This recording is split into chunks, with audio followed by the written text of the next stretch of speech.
Hello student, कैसे हो? देखिए बेटा, जो आपका प्रीवियस क्वेश्चन था 25 एनसीईआरटी क्वेश्चन, उसको जो सॉल्यूशन मैंने भेजा था उसमें कुछ स्टूडेंट को डाउट था, तो इसके लिए यहाँ पे एक छोटा सा वीडियो बनाया जा रहा है, इसको देखिए। ओके, देखिए बेटा, क्वेश्चन में गिवन है अप्लाइड वोल्टेज इज 300 वोल्ट और कैपेसिटेंस लेवल दिया हुआ है C4 100 पिकोफैरड, C1 100 पिकोफैरड, C2 200 पिकोफैरड and C3 also 200 picofarad. So first of all, we taken C2 and C3 in series connection. ठीक है, सबसे पहले आप क्या ले रहे हैं, C2 and C3 को सीरीज में ले रहे हैं। तो यहां देखिए सीरीज कनेक्शन के अकॉर्डिंग सॉल्यूशन देंगे। तो what is the value of C dash, C2 into C3 divided by C2 plus C3। ये हो गया बेटा 200 पिकोफैरड into 200 picofarad divided by total 400 पिकोफैरड। ठीक, अब यहां पर 200 ऑल्सो सीरीज विथ 200, तो 200 से 400 cancel out 2 times and 2 again cancel out 100 times. तो what is the value of C dash, 100 picofarad. ठीक है, यहां पे C डैश जो इसका आउटपुट में आ रहा है उसकी वैल्यू है 100 पिकोफैरड। तो यहां नोट कर लीजिए C डैश की वैल्यू 100 पिकोफैरड। जब भी आप सीरीज इन पैरेलल की प्रॉब्लम में जब किसी ब्रांच को सॉल्व कर लेते हैं तो फिर इन दोनों कैपेसिटेंस लेवल यहां पे वैल्यूएशन नहीं रखेंगे, केवल ये वैल्यू यहां पे वैल्यूएशन में रहेगी। इसका मतलब अब जो आपका नेक्स्ट पार्ट है उसको सॉल्व करते हैं। मीन्स अब ये क्वेश्चन इसमें मर्ज हो चुका है कि यहां पर 100 पिकोफैरड, ठीक है, और जिसकी वैल्यू है C डैश। तो C dash will be 100 picofarad. Now अब जो चार्ज से रिलेटेड दिक्कत थी स्टूडेंट के दिमाग में, उसको सॉल्व आउट करते हैं। सपोज यहां पे 100 पिकोफैरड अगेन 100 पिकोफैरड के साथ क्या हो गया, पैरेलल हो गया। तो पैरेलल में होने पर इसका जो C डैश और C1 both are in parallel, इसका मतलब ये क्या देगा आपको, 200 देगा। ये कंप्लीटली आपको यहाँ पर जो C डबल डैश है वो पैरेलल के कारण 200 पिकोफैरड देगा। बिकॉज मैंने आपको ऑलरेडी ट्रिक भी बताई है कि कैपेसिटेंस लेवल का सीरीज और पैरेलल कलेक्शन रेजिस्टेंस का जस्ट अपोजिट होता है। मींस जो फॉर्मूला रेजिस्टेंस के प्लेस में सीरीज में लगाएंगे वो same to same just opposite way में रेसिप्रोकल ऑर्डर में कहां पे लागू होगा। जो रेजिस्टेंस वाला फॉर्मूला है R is equal to R1 plus R2 plus R3, वो कैपेसिटेंस के केस में पैरेलल में अप्लाई होगा। और जो फॉर्मूला आपका 1/R is equal to 1/R1 plus 1/R2 है वो यहां पर सीरीज में अप्लाई होता है।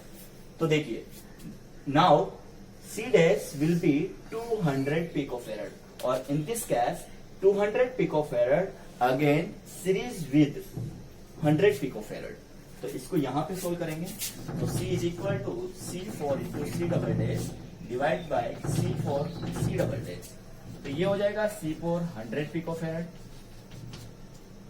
C double dash 200 picofarad divided by 300 picofarad. Clear, ये इससे 3 टाइम्स कटेगा और ये वैल्यूएशन आपके पास हो गई C is equal to 200 divide by 3 picofarad. तो ये तो मैंने आपके सामने जो सॉल्यूशन किया है बेटा वो केवल सीरीज कनेक्शन का और पैरेलल कनेक्शन का जो कॉम्बिनेशन है, मतलब ये इक्विवेलेंट कैपेसिटेंस यहाँ पे सोल्व करिए। अब लेते हैं नेक्स्ट पार्ट कि what is the voltage given in the battery 300 volt and what is the value of charge withdraw from battery. अब बैटरी से जो टोटल आउटपुट चार्ज है उसको कैलकुलेट करते हैं। देखिए इस पूरे सिस्टम का यहां से हमेशा जब भी एक चीज सीखने को मिलेगी आपको यहाँ पे क्वेश्चन में कि जब भी 300 वोल्ट या कोई पर्टिकुलर वोल्ट की बैटरी किसी भी रजिस्टेटिव सर्किट से, किसी भी कैपेसिटिव सर्किट से या किसी भी इंडक्टिव सर्किट से कनेक्ट हो तो इक्विवेलेंट पॉइंट किसको डिटरमाइन करते हैं। इक्विवेलेंट पॉइंट यहां पर जो पॉइंट बैटरी के नेगेटिव से और जो पॉइंट बैटरी के पॉजिटिव से कनेक्ट है उन दोनों पॉइंट्स के बीच में आपको इक्विवेलेंट कैलकुलेट करना होता है। जैसे इस क्वेश्चन के अंदर मैंने आपको सिखाया कि इस जगह सीरीज कनेक्शन में लिया तो आपको 100 पिकोफैरेड मिला, और यहां पर जो 100 पिकोफैरेड है वो इस 100 के साथ पैरेलल होगा, इसका मतलब ये 200 पिकोफैरेड देगा। और यहां का कंबाइंड 200 पिकोफैरेड 100 पिकोफैरेड के साथ अगेन सीरीज में होगा, तो output is related to the 200 divided by 3 picofarad. इसका मतलब ये इस पॉइंट से और इस पॉइंट के बीच में इक्विवेलेंट कैपेसिटेंस आपके पास आ चुकी है।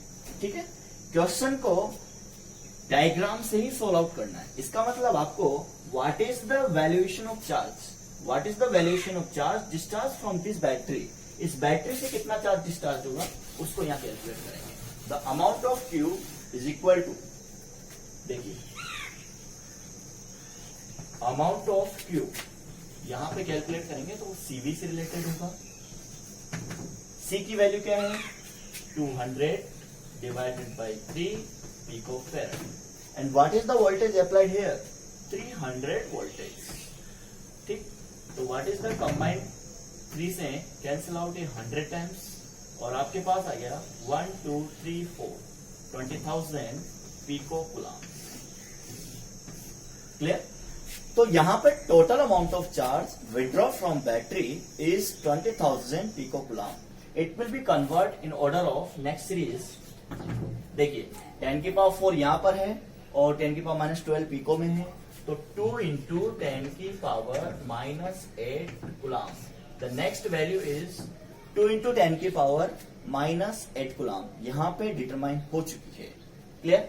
तो ये जो वैल्यूएशन है ये आपको फर्स्ट स्टेप में टोटल कैपेसिटी निकालना बताएगी, सेकेंड लेवल पे आपको total charge withdraw from battery calculate करना बताएगा। अब सबसे बड़ी प्रॉब्लम है कि what is the charge ratio on these all capacitor. तो मैं क्वेश्चन में अगेन मॉडिफाई करता हूं कि क्वेश्चन एक्चुअल में अपना कौन सा था। देखिए यहां पे 200 पिकोफैरेड था और यहां पे भी क्या था 200 पिकोफैरेड। ठीक है, ये क्वेश्चन था आपका।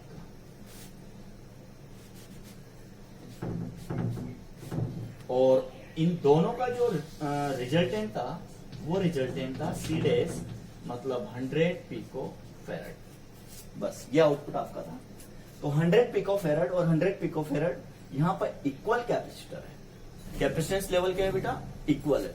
इसका मतलब जब किसी पर्टिकुलर बैटरी से कोई चार्ज विड्रॉल होता है तो वो सीरीज कनेक्शन के लिए क्या होता है सेम होता है, और जैसे ही किसी पर्टिकुलर जंक्शन पे जाता है उस जंक्शन से चार्ज क्या हो जाएगा डिवाइड या फिर किसी रेशियो में डिस्ट्रीब्यूट होगा। तो यहां पर कॉन्सेप्ट आपको देखना पड़ेगा कि डिवाइड होगा या फिर किसी पर्टिकुलर रेशियो में डिस्ट्रीब्यूट होगा। तो देखिए फर्स्ट ऑफ ऑल यहां से चार्ज निकला Q charge get by C4 capacitor. तो फर्स्ट स्टेप में Q charge get by C4। Clear?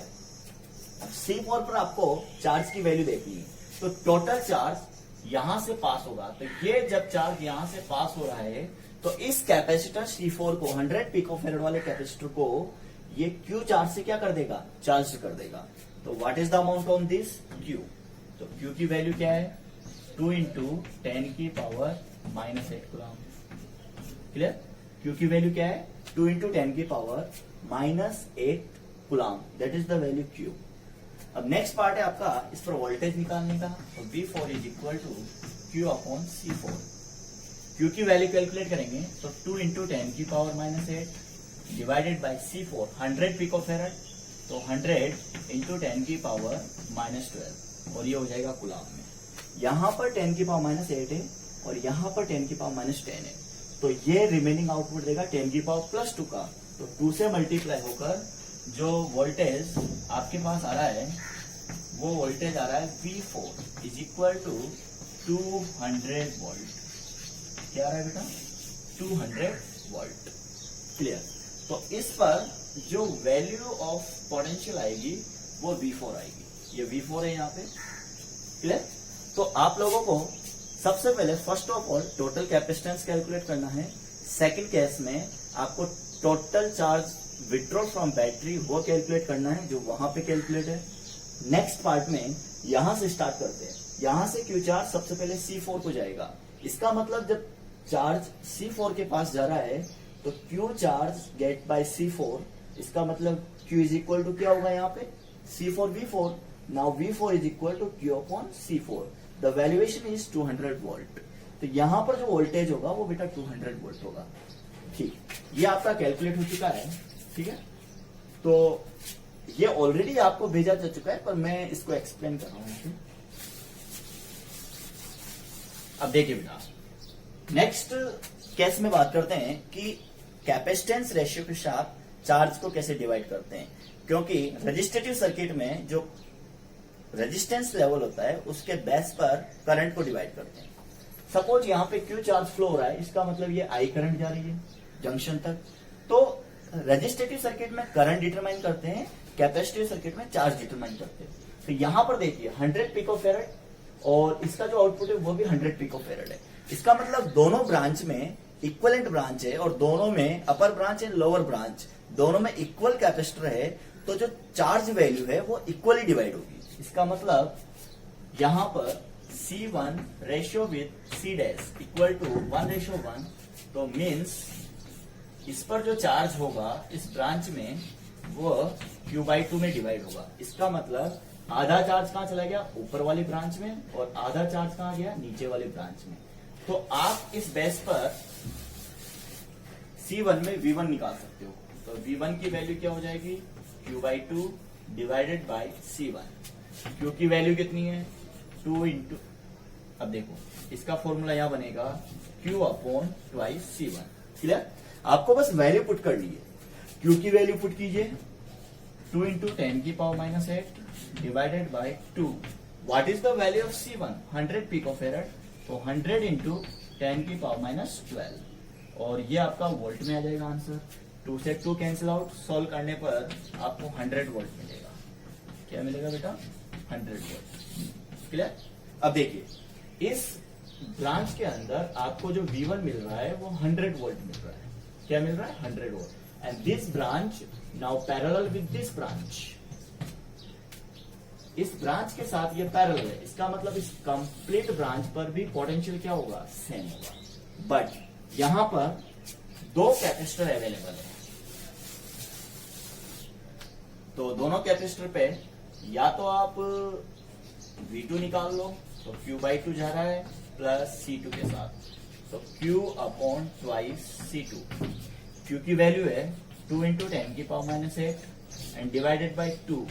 What is the value of C2, 200 into 10⁻⁻12। Clear, 2 से 2 कैंसिल आउट, ये वोल्ट हो गया। और यहां पर जो वैल्यूएशन है V2 उसको सॉल्व करने पर आपके आंसर आ रहा है, और यही आंसर V3 में आएगा क्योंकि दोनों सेम है।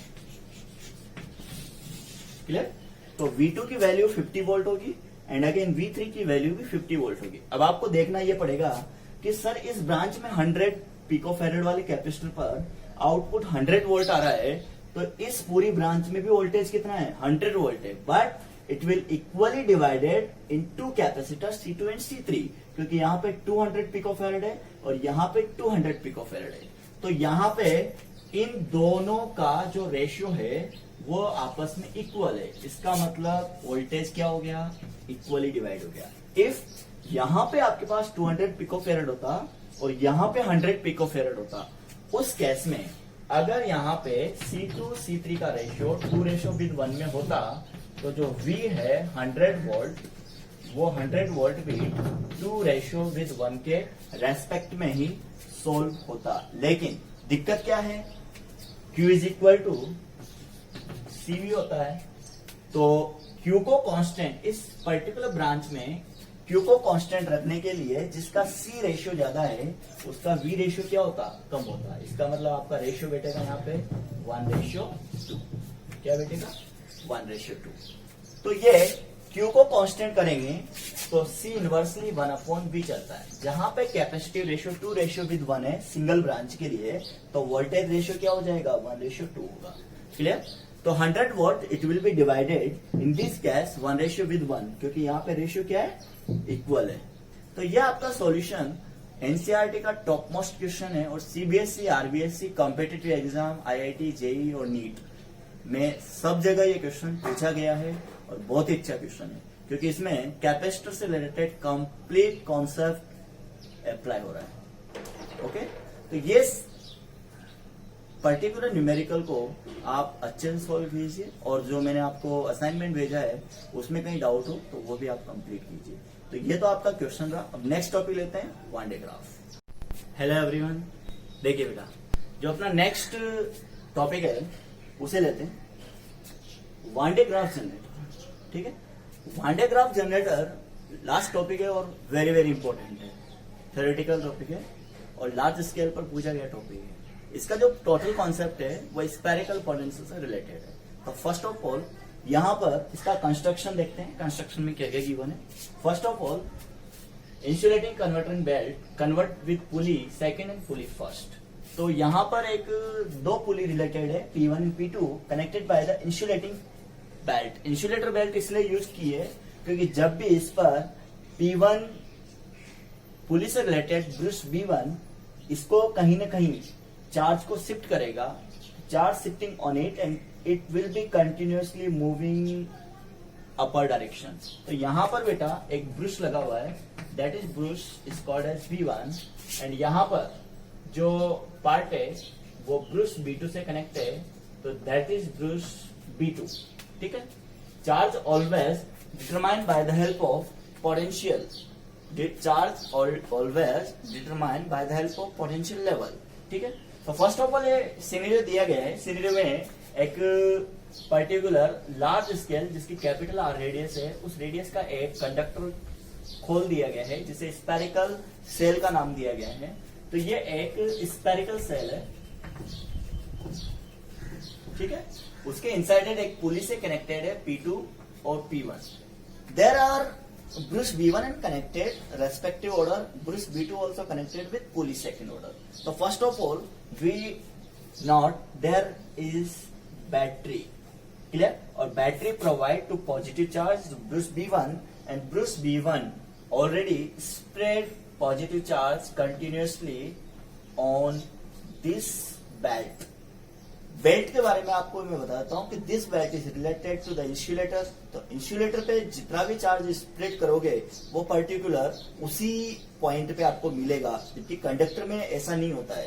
कंडक्टर मटेरियल को दिया गया चार्ज कंप्लीटली क्या हो जाता है बेटा, पूरी सरफेस पर फैल जाता है, इक्वली डिस्ट्रीब्यूशन वहां पे अप्लाई होता है। ठीक है, तो यहाँ पर इंसुलेटिंग कन्वर्ट बेल्ट इसलिए यूज की जा रही है कि टोटल चार्ज धीरे धीरे कहां हो रहा है, ये कंप्लीटली मूवेबल है, और this pulley is connected by motor. Clear? तो ये मोटर से कनेक्टेड है। तो यहां पर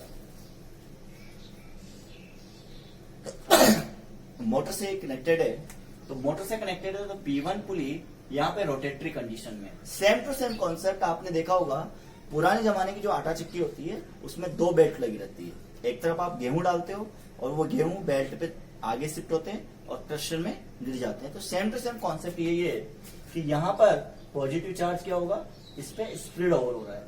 positive charge continuously transpose towards the second pulley, and second pulley पे जो ब्रश लगा हुआ है वो ब्रश इस चार्ज को कहां से कहां की ओर शिफ्ट कर रहा है बेटा, इनसाइडेड स्पेयर से आउटसाइडर स्पेयर। क्लियर? तो मेन लॉजिक जो यहाँ पे वर्क करेगा वो क्या है, principle of one de Graaff generator का जो मेन पॉइंट है वो वोल्टेज डिफरेंस से रिलेटेड है। क्लियर? और आपको पता है first of all positive charge always कहां से कहां की ओर शिफ्ट होता है, हाई पोटेंशियल से low potential. Means in this case inner sphere have high potential. तो now we can solve this problem by the help of next diagram. Clear? इस diagram से आपको यहाँ पे समझाया जाएगा कि चार्ज से रिलेटेड जो दिक्कत आ रही है उसमें potential level on small sphere या potential level on big sphere, तो VS is greater than VB आएगा या VB is greater than VS आएगा, क्योंकि यहाँ पे एक्सप्लेन हो चुका है कि कंप्लीटली चार्ज ब्रश B2 पे कनेक्ट होता है और ब्रश B2 से आउटर स्फीयर पे जाता है। तो मोटर पार्टिकुलरली रोटेट कर रही है P1 को एंड चार्ज शिफ्ट हो रहा है P2 की ओर by the help of belt and battery provide continuously charged on this brush. Conductor brush लगे होते हैं, क्लियर। ये अपने जो इलेक्ट्रिकल जनरेटर होता है, एसी जनरेटर या डीसी जनरेटर, उसमें भी लगा होता है। तो फर्स्ट ऑफ ऑल यहाँ पे जो मेन कॉन्सेप्ट है कि charge is shifting from Vs to Vb। इसका मतलब स्मॉल जो स्पेयर है उसका पोटेंशियल लेवल सेम कहां की ओर शिफ्ट हो रहा है, बिग की ओर। इसका मतलब आपको यह डिटरमाइन करने के लिए आपको इस डायग्राम पे आना पड़ेगा। देखिए बेटा, यहाँ पे इंपॉर्टेंट डायग्राम आपने बनाया गया है और कलरफुल डिजाइन है। तो आपको भी अगर कलाकारी का शौक हो तो आप भी इंसुलेटर डायग्राम वगैरह जो भी है वो अलग अलग पेन से बनाइए, नोट्स अच्छे से मेंशन कीजिए। देखिए यहाँ पे आउटर सेल है, आउटर सेल की जो रेडियस है वो कैपिटल आर है और इनर सेल की जो रेडियस है वो स्मॉल आर है, ठीक। आउटर सेल को दिया गया चार्ज पॉजिटिव है और इनर सेल को दिया गया चार्ज भी पॉजिटिव है, लेकिन क्वांटिटी वाइज वो लो क्वांटिटी है। अब देखिए ये आपके पास एक हैंडल है, इंसुलेटिंग हैंडल, इससे आपने इसको पकड़ा हुआ है। समझने के लिए अपन समझा रहे हैं कि पार्टिकुलर जो पॉजिटिव चार्ज है वो कंटिन्यूअसली कहाँ जा रहा है, कैपिटल क्यू की ओर जा रहा है। तो कैपिटल क्यू की ओर जा रहा है, तो इसी पॉइंट को यहाँ समझाना है कि ये चार्ज यहां से स्मॉल स्फीयर से आउटर स्फीयर की ओर क्यों जा रहा है, ठीक है। देखिए सबसे पहले मैं वोल्टेज या पोटेंशियल कैलकुलेट करता हूं। तो पोटेंशियल एट स्मॉल स्फीयर, ठीक है। Vs कैलकुलेट करोगे फर्स्ट ऑफ ऑल। तो Vs जब कैलकुलेट करोगे तो Vs ऑलरेडी कहां पर प्रेजेंट है, inside it to the big sphere. KQ upon capital R तो होगा ही सही। ये तो किसके कारण हो गया, आउटर सेल के कारण, और plus KQ upon small r, ये किसके कारण हो गया, सेल्फ के कारण। तो what is the total potential on Vs small, small का जो टोटल पोटेंशियल है वो potential due to the big sphere plus potential due to the self. Equation number first को डिटरमाइन कर लीजिए इक्वेशन। नाउ सेकंड कैलकुलेट करेंगे potential on big sphere, ठीक है। देखिए वी बिग कैलकुलेट करते हैं, वी बिग यहां पे कैलकुलेट करवाया जा रहा है। तो वी बिग पहले तो सेल्फ का कैलकुलेट करेंगे। वी बिग सेल्फ पर जो चार्ज है वो आ जाएगा KQ अपॉन कैपिटल R। ये तो हो गया सेल्फ के कारण। KQ अपॉन कैपिटल R किसका है, सेल्फ के कारण है। अब सेकंड केस कौन सा है, इस पर्टिकुलर चार्ज से, इस पर्टिकुलर चार्ज की बात कर रहे हैं, इस पर्टिकुलर चार्ज से इस पर पोटेंशियल कितना होगा। तो suppose this is charge source और चार्ज सोर्स से कैपिटल R डिस्टेंस पर अगर पोटेंशियल निकालेंगे तो यहां पे आपको KQ अपॉन कैपिटल R लेना है, दैट इज इक्वेशन नंबर 2। अब देखिए मोस्ट पॉइंट ये डिटरमाइन करते हैं। Vs की वैल्यू ये है और V बिग की वैल्यू ये है, क्लियर। Vs V बिग दोनों की वैल्यू यहां पर है। फर्स्ट ऑफ ऑल Vs में आउटर सेल के कारण KQ अपॉन R आया, तो ये तो बाहरी स्पेयर जो गिवन है उसके कारण आया, और सेल्फ के कारण कितना रहा, KQ upon small r। Small r इसलिए लिया है क्योंकि इसकी जो रेडियस है वो स्मॉल r है, ठीक। वी बिग की बात करते हैं तो वी बिग में क्या हुआ, KQ अपॉन R किसके कारण आया, सेल्फ के कारण आया।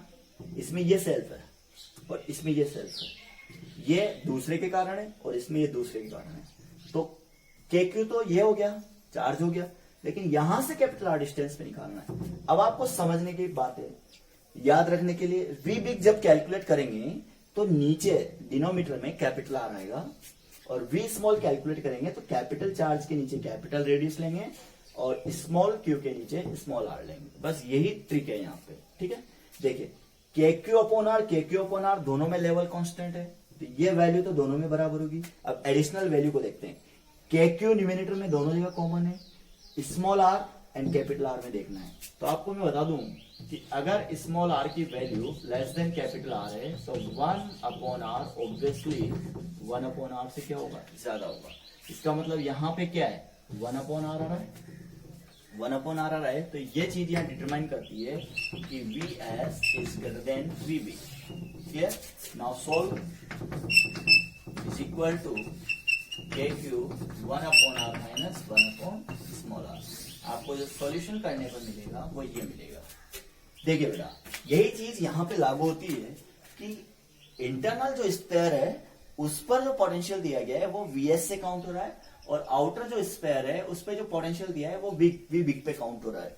अब मैंने आपको पहले जो थ्योरेटिकल पॉइंट्स थे उसमें क्लियर आउट किया है चार्ज से रिलेटेड कि there are positive charge shifted from high potential to the low potential, और उसको चेकआउट करने के लिए आपने ये सिनेरियो जमाया। तो इसमें क्या समझ में आया कि V S is greater than V B.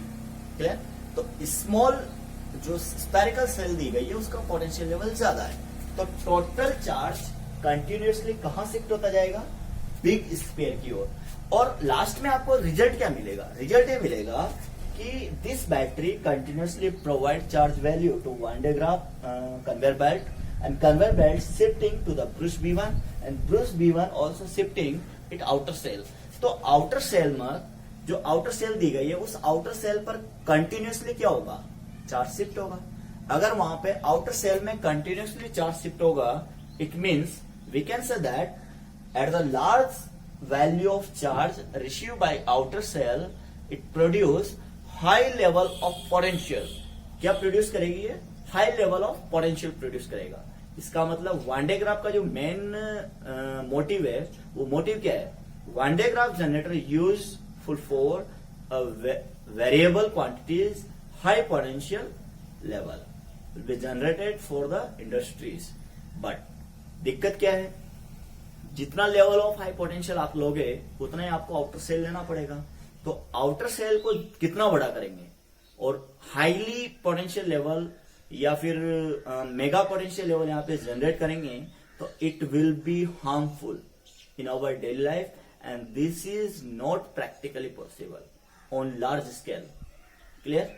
तो वन डे ग्राफ जनरेटर में थ्योरेटिकल पॉइंट ज्यादा है और अंडरस्टैंडिंग पॉइंट या कैलकुलेटिव पॉइंट फिजिक्स के रेफरेंस से यहाँ पे गिवन है। दोनों चीजें यहाँ पे इंपॉर्टेंट है। ठीक है?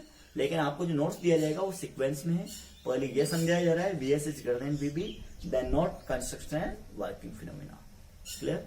और असाइनमेंट्स आपको कंप्लीटली करने हैं। आपके जो टॉपिक्स हैं electric field, electric potential, capacitance, यहाँ पर कंप्लीटली फिनिश हो गए। अब नेक्स्ट वीडियोस जो आएंगे बेटा वो करंट इलेक्ट्रिसिटी बेस्ड आएंगे, तो उनको आप शुरुआत से और बहुत अच्छे से तैयार करना। ठीक है बेटा? ओके।